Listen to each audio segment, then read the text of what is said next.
प्रिय भक्तों, शनिदेव के जन्म की कथा जितनी अलौकिक है उतनी ही उनके जीवन के संघर्ष को भी दर्शाती है। शनिदेव भगवान सूर्य और उनकी पत्नी छाया के पुत्र हैं। सूर्यदेव का तेज इतना प्रचंड था कि उनकी पत्नी संज्ञा उसे सहन नहीं कर पाती थी। तब संज्ञा ने अपनी छाया स्वर्ण को अपनी जगह छोड़ा और स्वयं तपस्या करने चली गईं। छाया और सूर्यदेव के मिलन से शनिदेव का जन्म हुआ। जब शनिदेव अपनी माता के गर्भ में थे तब छाया ने भगवान शिव की इतनी कठिन तपस्या की कि वे धूप और गर्मी को भूल गई। उस भीषण तप के प्रभाव से गर्भ में पल रहे शनिदेव का रंग काला पड़ गया।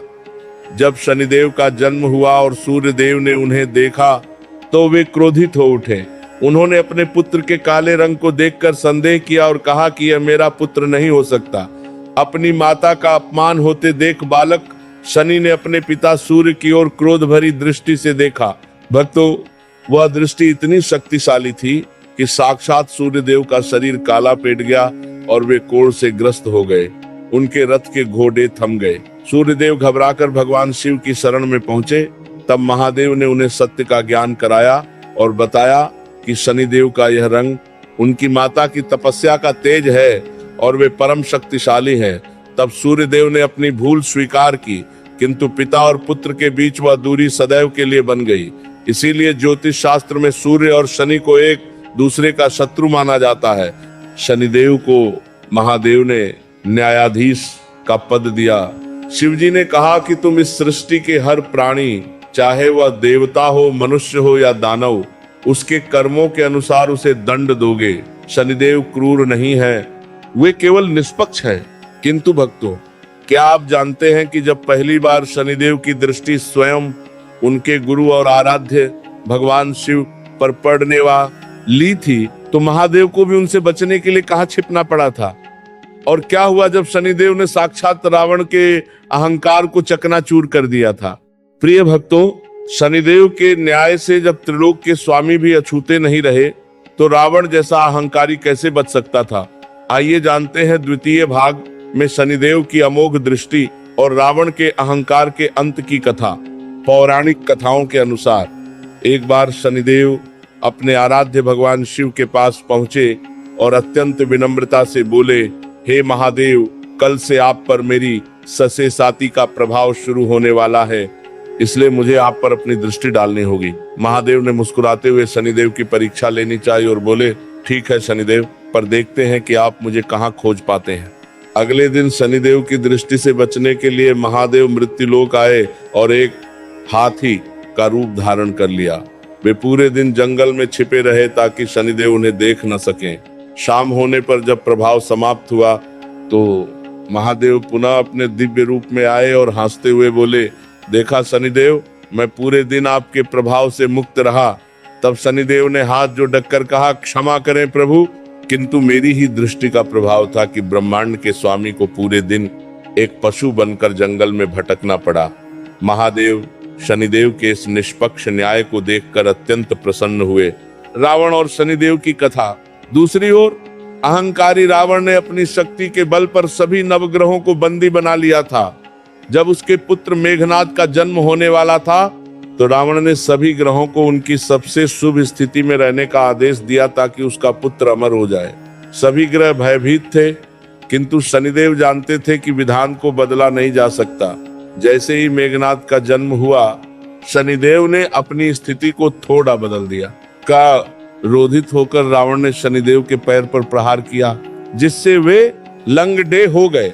रावण ने उन्हें अपने सिंहासन की सीढ़ियों के नीचे उलटा लिटा दिया ताकि हर कोई उनके ऊपर पैर रखकर निकले। वर्षों तक शनिदेव उस पीड़ा में रहे जब तक कि हनुमान जी लंका नहीं पहुंचे। हनुमान जी ने शनिदेव को रावण के बंधन से मुक्त किया। मुक्त होते ही शनिदेव ने रावण के लंका महल पर अपनी दृष्टि डाली और वहीं से रावण के सर्वनाश की शुरुआत हुई। हनुमान जी द्वारा किए गए इस उपकार के बदले शनिदेव ने वचन दिया, हे पवन पुत्र, जो भी भक्त आपकी शरण में आएगा और शनिवार के दिन आपकी पूजा करेगा, उसे मेरा प्रकोप कभी कष्ट नहीं देगा।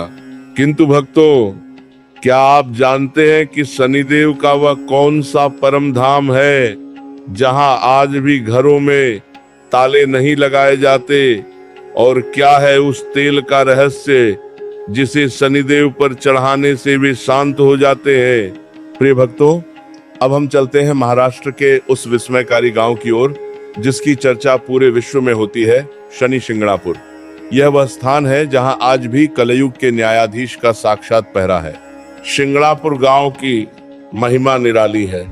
यहाँ शनिदेव किसी मंदिर के भीतर या छत के नीचे नहीं, बल्कि खुले आसमान के नीचे एक ऊंचे संगमरमर के चबूतरे पर काले पाषाण के रूप में विराजमान है। इस पाषाण की ऊंचाई लगभग 5 फीट 9 इंच है। यहाँ की सबसे बड़ी विशेषता यह है कि इस पूरे गांव में किसी भी घर, दुकान या बैंक में ताले और दरवाजे नहीं होते। मान्यता है कि लगभग 300 वर्ष पूर्व यहाँ एक भीषण बाढ़ आई थी जिसमें यह पवित्र शिला बहकर आई थी। जब एक चरवाहे ने शिला को छुआ तो उसमें से रक्त निकलने लगा।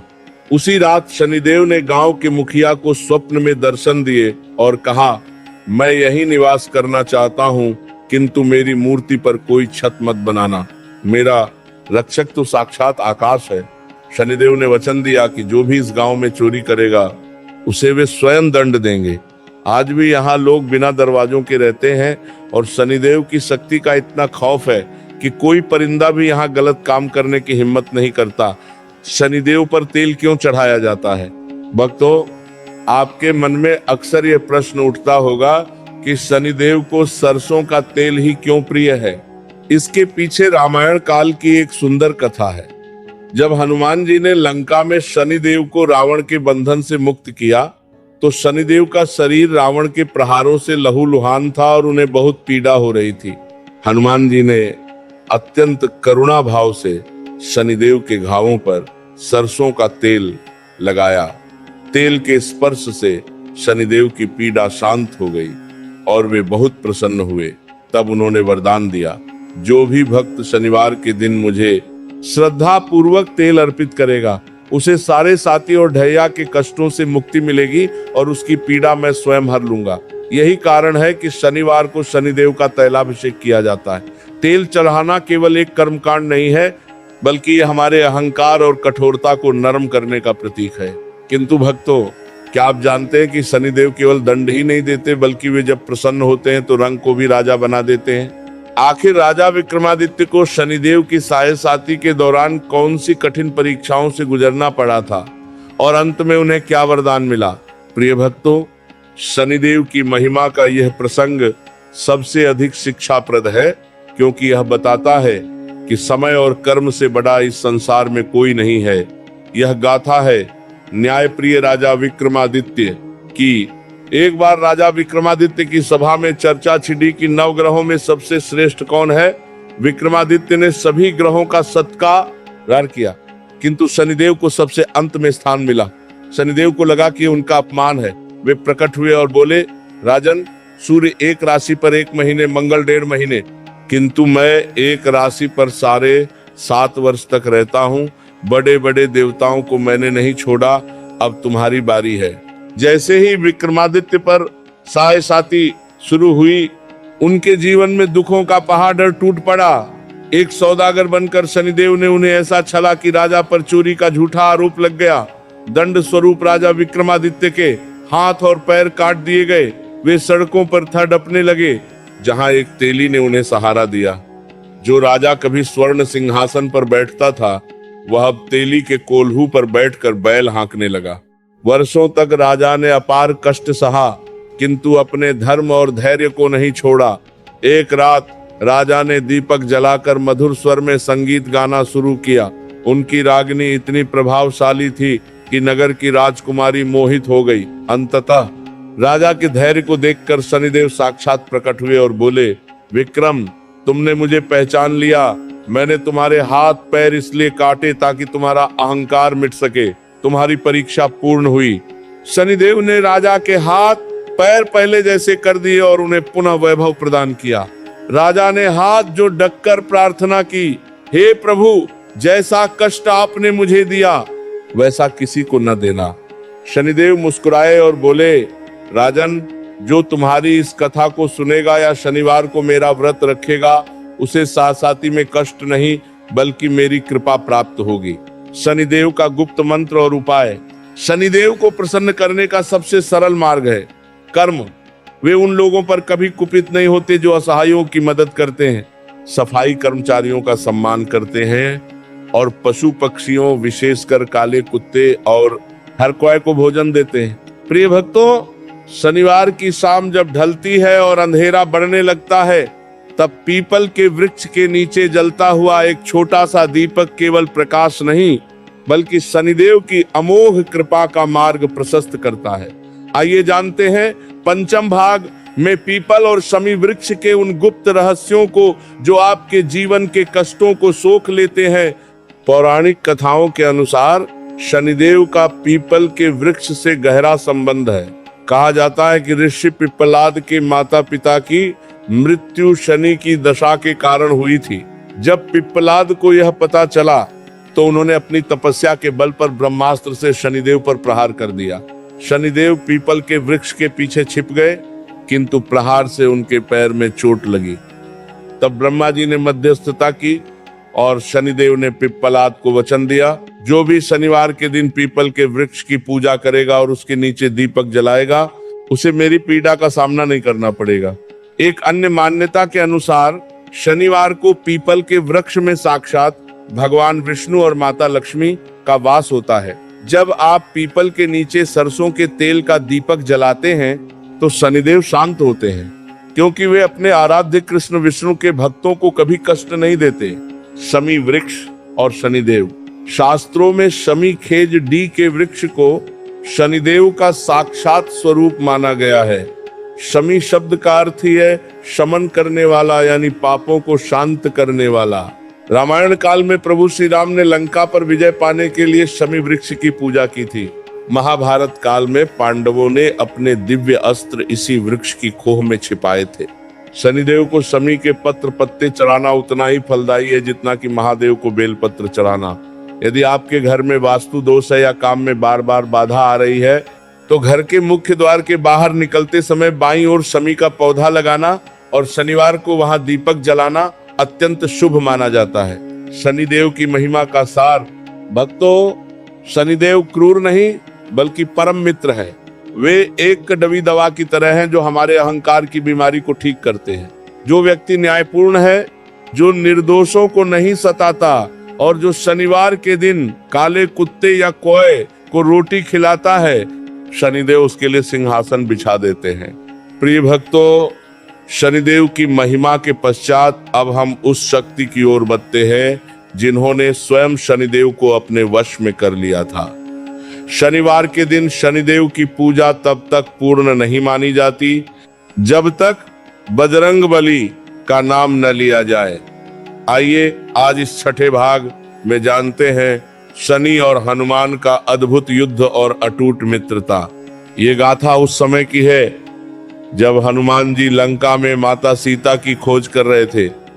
वहां उन्होंने देखा कि रावण ने शनिदेव को अपनी शक्ति के मद में चूर होकर कारागार में अत्यंत अपमानजनक स्थिति में कैद कर रखा है। रावण ने शनिदेव को अपनी पीठ का पायदान बना लिया था। जब हनुमान जी ने शनिदेव को मुक्त कराया तो शनिदेव ने अत्यंत कृतज्ञता जताई, किंतु उन्होंने अपना स्वभाव भी प्रकट किया। शनिदेव बोले, हे पवन पुत्र, आपने मुझे मुक्त कराया है, मैं आपका जनी हूं, किंतु विधान के अनुसार मेरी दृष्टि जिस पर डती है उसे कष्ट झेलना ही पे डता है। अब मेरी दशा आप पर आने वाली है। हनुमान जी मुस्कुराए और बोले, प्रभु आप अपना कर्तव्य कीजिए। कहते हैं कि शनिदेव हनुमान जी के मस्तक पर सवार हो गए। तब हनुमान जी ने विशाल रूप धारण किया और बड़े पर्वत अपनी पूंछ में लपेटकर अपने मस्तक से रख डरने लगे।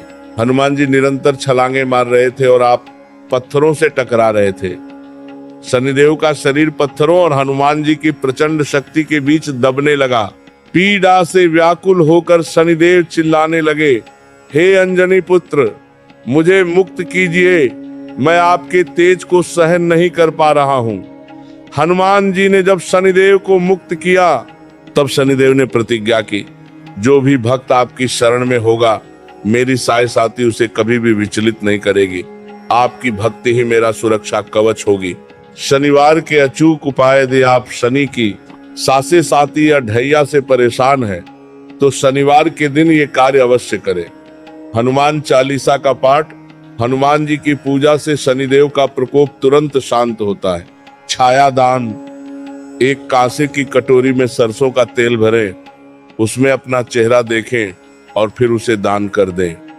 ये आपके दुर्भाग्य को हर लेता है।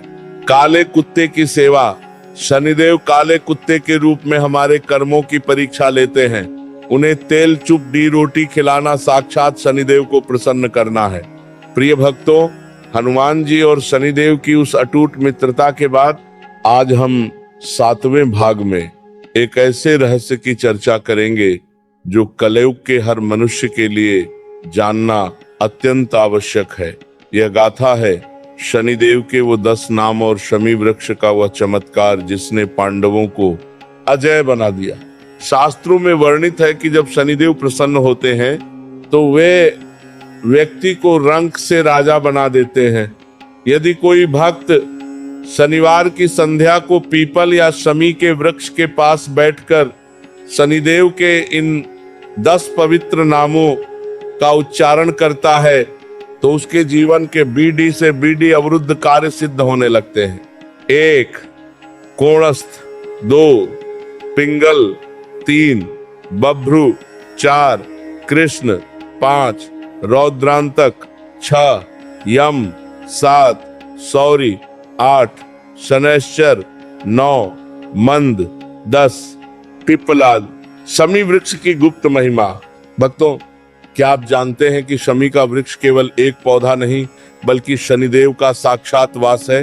महाभारत के युद्ध से पूर्व जब पांडवों को 12 वर्ष का वनवास और 1 वर्ष का अज्ञातवास मिला, तब उन्होंने अपने दिव्य अस्त्र शस्त्र इसी शमी के वृक्ष की खोह में छिपाए थे। जब कौरवों की सेना ने अज्ञातवास के दौरान उन पर आक्रमण करने की कोशिश की तो अर्जुन ने शमी वृक्ष की पूजा की और उससे अपने गांडीव धनुष को पुनः प्राप्त किया। शमी ने उन अस्त्रों की रक्षा की थी, इसीलिए इसे विजयदशमी के पर्व से भी जोड़ा जाता है। शनिवार को शमी के दर्शन मात्र से 7.5 का प्रभाव कम होने लगता है। शनिवार विशेष क्या न करे भक्तों, शनिवार के दिन कुछ कार्यों को वर्जित माना गया है ताकि शनिदेव की वक्र दृष्टि से बचा जा सके। 1 लोहा न खरीदे। शनिवार को लोहा खरीदना घर में कलह लाता है, किंतु लोहे का दान करना अत्यंत शुभ है। 2 नमक और तेल। शनिवार को सरसों का तेल और नमक घर लाना आर्थिक तंगी का कारण बन सकता है। 3 अपमान। किसी भी निर्धन सफाई कर्मचारी या बुजुर्ग का अपमान न करें, क्योंकि शनिदेव इन्हीं के भीतर वास कर आपके धैर्य की परीक्षा लेते हैं। शनिदेव की यह श्रृंखला हमें सिखाती है कि हमारे कर्म ही हमारे भाग्य के निर्माता हैं। यदि हम सत्य के मार्ग पर हैं, तो शनिदेव हमारे सबसे बड़े रक्षक और मार्गदर्शक हैं। वे हमें तपाकर कुंदन की तरह चमका देते हैं, हमें डराता नहीं बल्कि जीवन जीने का सही मार्ग दिखाता है। आज हम जानेंगे शनिदेव की वक्र दृष्टि का आध्यात्मिक रहस्य और वे कौन से संकेत हैं जो बताते हैं कि अब आपके अच्छे दिन आने वाले हैं। ज्योतिष और पुराणों में वर्णित है कि जब शनिदेव किसी व्यक्ति की राशि में प्रवेश करते हैं तो वे अलग अलग धातुओं के पायों पर आते हैं। जब वे लोहे के पायों पर आते हैं तो संघर्ष बढ़ता है, जब वे चांदी के पायों पर आते हैं तो लाभ होता है। किंतु सबसे महत्वपूर्ण है स्वर्ण पाद, सोने के पैर। लोग समझते हैं कि सोना है तो सुख होगा, लेकिन सोना तपने का प्रतीक है। शनिदेव जब सोने के पैर पर आते हैं तो वे व्यक्ति के अहंकार को भस्म कर उसे शुद्ध कंचन बना देते हैं। कैसे जाने कि शनिदेव आप पर प्रसन्न है? यदि आपके जीवन में अचानक ये बदलाव आने लगे तो समझ लीजिए कि शनिदेव की सासे साथी का बुरा समय समाप्त हो रहा है और वे आपको पुरस्कार देने वाले हैं। 1 अचानक जीव, दया का भाव। यदि आपका मन अचानक बेसहारा पशुओं या पक्षियों की सेवा करने का करने लगे। 2 धैर्य की वृद्धि। यदि विपरीत परिस्थितियों में भी आप शांत रहने लगे और क्रोध कम हो जाए। 3 सफाई और अनुशासन। यदि आप अपने आसपास की सफाई रखने लगे और सुबह जल्दी जागने का नियम बना लें। शनिदेव अनुशासन के देवता हैं और ये बदलाव उनकी कृपा का संकेत है। शनिदेव की आरती का सार, शनिदेव की आरती का हर शब्द एक संकल्प है। जब हम कहते हैं जय जय श्री शनिदेव प्रभु सुनहु विनय महाराज, तो हम वास्तव में ब्रह्मांड के न्यायाधीश से अपने कर्मों की शुद्धि की प्रार्थना कर रहे होते हैं। शनिदेव हमें सिखाते हैं कि समय कभी रुकता नहीं। जो आज राजा है वह कल रंक हो सकता है, और जो आज रंक है वह अपने सत्कर्मों से कल सिंहासन पर बैठ सकता है। शनिदेव की यह गाथा हमें विश्वास दिलाती है कि यदि हम ईमानदार हैं, यदि हम मेहनत से पीछे नहीं हटते और यदि हम कमजोरों का सहारा बनते हैं, तो दुनिया की कोई भी साचे साथी हमारा अहित नहीं कर सकती।